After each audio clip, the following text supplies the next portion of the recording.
In this tutorial, you will learn to build a SureSpeed with SureForce planting configuration on the InCommand Go Display. Building configurations and products are important as planter settings are linked to them. This allows operators to switch between different implements without having to re-enter the settings each time.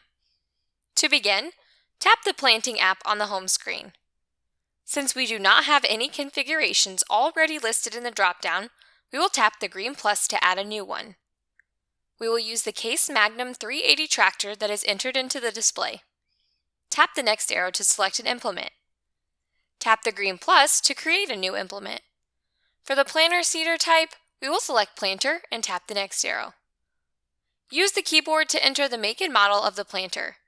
For this example, we will use a John Deere 1760 12-row 30-inch planter. Once you have the make and model entered, tap the next arrow. Next, we will select the implement attachment type. The John Deere 1760 attaches to the rear drawbar. Tap the next arrow. On the seed rate controller screen, tap the green plus to create a new controller. In the device drop-down, select Seed Command, and in the device type drop-down, select SureSpeed. If your planter is equipped with SureDrive electric drives, you would just need to select SureDrive instead. Once those are selected, tap the next arrow. Enter a name for the controller. For this example, we will leave the name as the default and tap the green check. Now that our controller is built, we will verify it is the selected seed rate controller and tap the next arrow. This planter does not have split rows, so we will leave that unchecked. Tap the downforce drop-down and select SureForce from the list. The rows we will decrease to 12, and the row spacing we will leave at 30. Tap the next arrow. Next, we need to enter the number of implement sections. For this example, we will leave that at 12 so that each row is its own swath section. Tap the next arrow. Tap the calculator to enter the distance from the hitch to where the seed drops out of the seed tube. Once the distance is entered, tap the next arrow. The application channel screen is used if there is a liquid or granular controller on the planter. For this example, we do not have an application controller on the planter, so we will tap the next arrow. The implement name will default to the entered make and model. For this example, we will leave it as the default.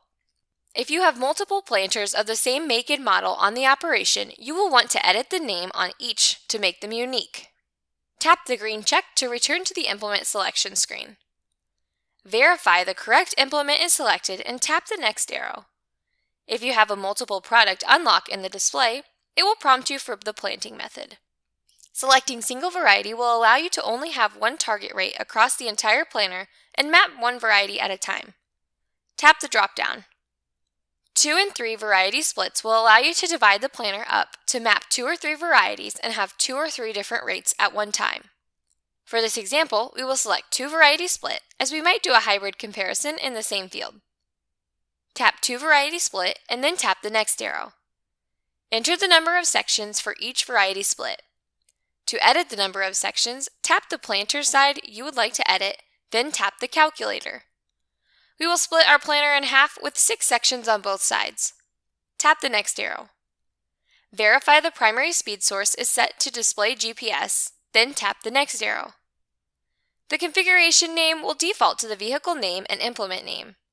For this example, we will leave it as the default. Tap the green check to complete the configuration. You will now be able to build a SureDrive or SureSpeed and SureForce configuration on the InCommand Go display.